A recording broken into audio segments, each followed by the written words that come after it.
Shoqata malore Shari ka organizuar një marsh të veçantë përkujtimor në nderim të intelektualëve nga fshatrat Vërtok, Reçan dhe Çegran, të cilët në vitin historik 1968 bën aktin guzimtar të ngritjes së flamurit kombëtar.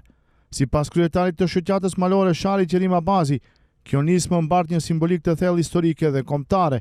Më 28 nëntor të vitit 1968, figura të shquara si Jamin Nuredini, Mustafa Rushiti, vëllezërit Jusuf dhe Mezit Dalipi nga Vërtoku, Dr. Gjaviti dhe profesor Refik Dauti nga Reçani, si dhe Dr. Imer Imeri nga Çegrani, sfiduan kohën duke lartësuar simbolin kombëtar në këtë zonë.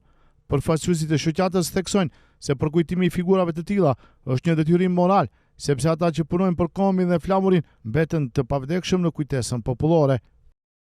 Janë ngjarjet e 1968 kur intelektualët e këtij fshati, duke filluar nga Jamin Nuredini, Mustafa Rushiti, vëllezërit Jusuf Mezin Dalipi nga Reçani, Dr. Gjaviti edhe profesor Refik Dauti, edhe nga fshati Çegran ka qenë Dr. Imer Imeri.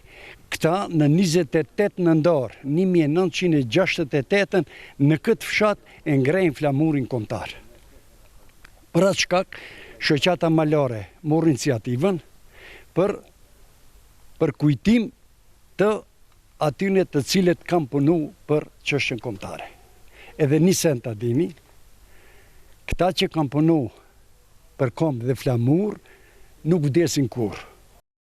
Për t'i dhënë kësaj ngjarje karakter të përhershëm, shoqata malore Shari synon që këtë marsh ta përfshirë zyrtarisht në kalendarin e Federatës Malore të Maqedonisë së Veriut. Sipas planit, ky manifestim do të organizohet çdo vit me piknisje nga fshati Vërtok drejt Vodostanit, duke përfshirë itinerare që përshkojnë edhe fshatrat e Reçan dhe Orqush për të vizituar të gjitha ato vendbanime që historikisht kanë qenë të lidhura me këtë ngjarje kombëtare.